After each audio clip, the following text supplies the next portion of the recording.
Ndakaposta song ya Pop 10.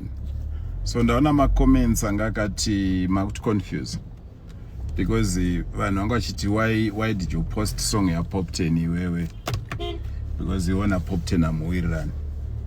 Saka ishu yangu iripo ndeyekuti Pop 10 ndiyasingawirirani nini. Pop 10 ndiyasingawirirani nini. Inanda problem na Pop 10 kubvira day 1. Chandoda kuva very clear nacho ndekuti I only worked with Pop 10 on one song, which happens to be his best song ever, Fadza Mtengi. Ndoba nakangoshanda na Pop 10 pa Fadza Mtengi. Chet, I never wanted, cannot even up to today, I have never wished to sign Pop 10. Kana, andamobera ndakada kumusign andina.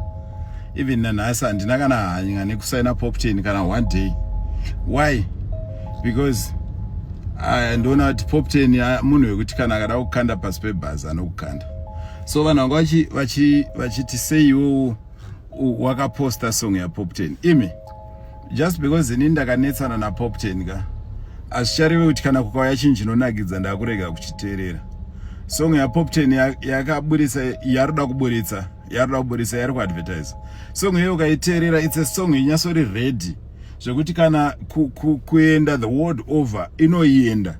Saka ini ndoisa mapersonal nawo panyaya yechinhu chinogona kunakidza Zimbabwe yese.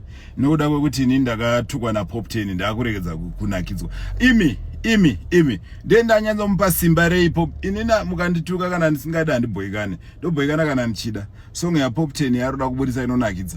Achida asingade inini ndichatotamba song iyoyo. Andingaregedze kutamba song inonakidza. Because munhu wacho akambondituka. Inini ndikutamba song iya. Song ya Pop 10 irikuya iri kunakidza ndikuitamba.